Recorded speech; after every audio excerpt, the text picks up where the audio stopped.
I work at Subsidy Comics, and I've been a long-time customer of Subsidy Comics for a long time, been into comics for as long as I can remember, so pretty much always going to end up working or being involved in comics one way or another. I would have been enthusiastic reader as a child.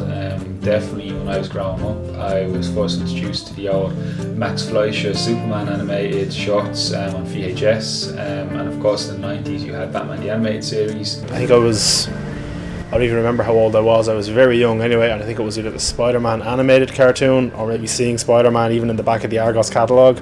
Something sparked it. I grew up reading The Phantom. That was one of the few superhero comics that made it to India. Like The Phantom, and then we had a lot of DC comics. It's been kind of like a dream going from like reading the book as a kid to actually working on it.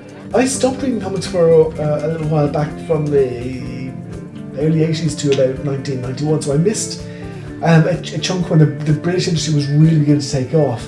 Then I get back into it with Marvel's New Warriors got me back into American comics, and that led me back into British comics. What I started to do then was, could I try my hand at developing my own business? Used to hang out with WC Comics, still do. I go down there and used to be a club where everyone would hang out, and everyone in the club was either a writer or an artist. So I went in and decided to see if I could serve as a publisher and see if I could organise the team together and work towards creating a publication. And people like Neil Gaiman, I kind of caught up with his stuff much later. Grant Morrison, I missed a ton of his early work and I had to catch up again. I was still always heavily involved in a group called the Irish Science Fiction Association here in Dublin, and we occasionally would have comic book writers and artists as guests, so I knew what was coming up. I became friends with people like Steve Dillon, and to a lesser degree with Garth Ennis. Comic books can serve a multitude of purposes. They've always been there. It's sequential art. It's been around since the first cave paintings, pottery from like ancient Iran. You name it, it's the idea to depict images in sequence has always been there. Wise, I know when US comic books started because they were a cover for basically laundering money for crime gangs in New York and to get the cash flowing. So they didn't care what the guys were doing with the comic books initially. So they had that freedom.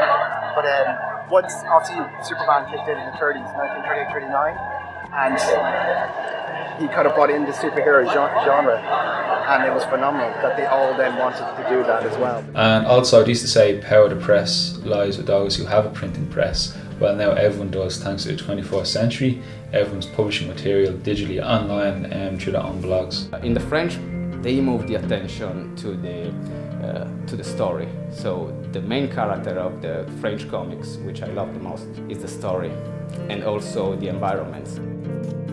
But the British stuff is weekly anthologies of very short, like 3 or 4 pages per story. That's possibly one of the reasons that the British writers who moved over to the States in the 90s, because they were telling stories in a very different way.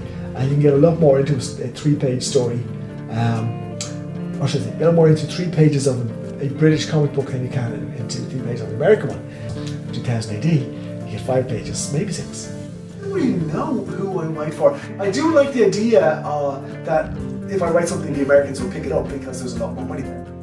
I mean, everyone in somehow is working for America because the American is the first product maker, but also the first exporter of product. It's easy to work for America and don't feel the artistic pain of doing a lot of massive product. Yeah, I think fans of pretty much the world over are more or less the same. Once they get introduced to a character, and once they learn the character, they can understand it. But Judge Dredd is a great example of how the Americans can be a little bit mired in their ways, the American readers, sometimes because they're used to superheroes. Even their non-superhero characters are superhero-esque. The American are more focused on the characters' glory and power. In the comics panel from America, there are a lot of powerful scenes with these characters always hypertrophic, muscled.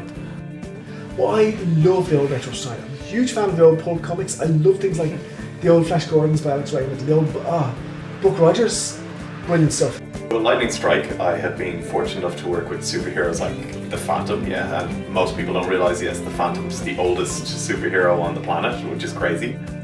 It's great, it's fantastic. we've met Cy Barry, who's the oldest artist on the planet, and oldest writer, oldest artist on the planet. He'd hate me if I said that. The person who's been working on the Phantom the longest. So we've had a lot of handover. The big thing with the fans, as they refer to the fandom, is they are very loyal to their vision of the character. So there's an expectation that you're not going to come in and just completely change how the character behaves, how it works. They want you to be true to their expectation of how the Phantom works. And that's quite a lot of work to undertake, is to learn the rules, the history of the character, as well as the world that he lives in and encapsulates. One of the big things we've done in Lightning Strikes is we've taken Diana, his wife, who was traditionally used as a damsel in distress a lot of the times, and we've made her her own hero, and she has parallel stories. I've introduced a major character that's been adopted now by a couple of different writers, called Detective Jade McDowell, who's based off someone I know, actually. And it was only someone afterwards said, you've put in this black detective character and a female lead, and I'm like, but it's just based off someone I know. I think the modern focus on detective comics is great. I don't think it's just detective comics. I think there's a real focus on reality in comics now, and that's what we want. They try to ground it in that sense of reality, and that's not to take away from the superheroes that are there, but we have Spider-Man, we have Superman. Do we really need another Superman? I get there's a lot of writers that put deeper meanings, like obviously Alan Moore would be a prominent leader in that. That just shows you how influential Watchmen is that we're still talking about Watchmen, and it's been 35 years. Yeah. Wait, that's not right, is it? 86, 87? Yeah. Wow. Yeah, so there you go. Because I really hate is when someone sends in a story with multiple columns of text all over the place, and we're supposed to read it in a specific order, and it's not clear. And I've seen the same people trying to do the same thing with comics, where they're trying to reinvent parts of the form that don't need to be reinvented.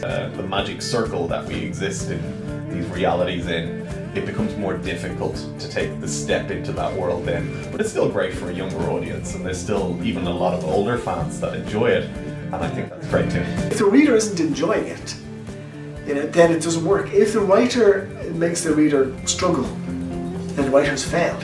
The writing in a comic or in a book should be totally transparent. The reader shouldn't ever realise that they're reading. They should turn the page without being aware of it. They should even get to the end and go, wow, but I have no memory of actually turning the pages. The world itself is so interesting that having those sense of realism in stories and the reality of detectives and true life crimes makes it more relatable, more interesting, and it means there's a lot more you can evolve with them as well. I can say now there is a really huge merge and mixing of these visuals and different aspects of art, which is really, really good for an artist, but it's double good for the fans and consumers, because they can have the same product they love in a different way. There's a weird thing you get when you get to my sort of age, and you see someone going around wearing a t-shirt of a band that they've never listened to that band, a band like Slayer or Anthrax or something. You never listen to them. You're 12. You don't know who Slayer are. That kind of thing. But so it must be like that for comics. I never really noticed it. But I mean, I'm sure if someone wears a Watchmen t-shirt like yours, they have at least read Watchmen. I hope. There's plenty of opportunities out there for people who want to go looking for it.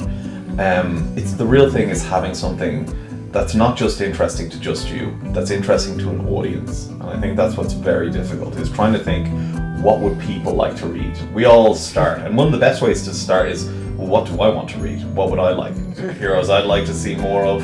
What are the stories I'd like to see more of? And that is a fantastic way of building it.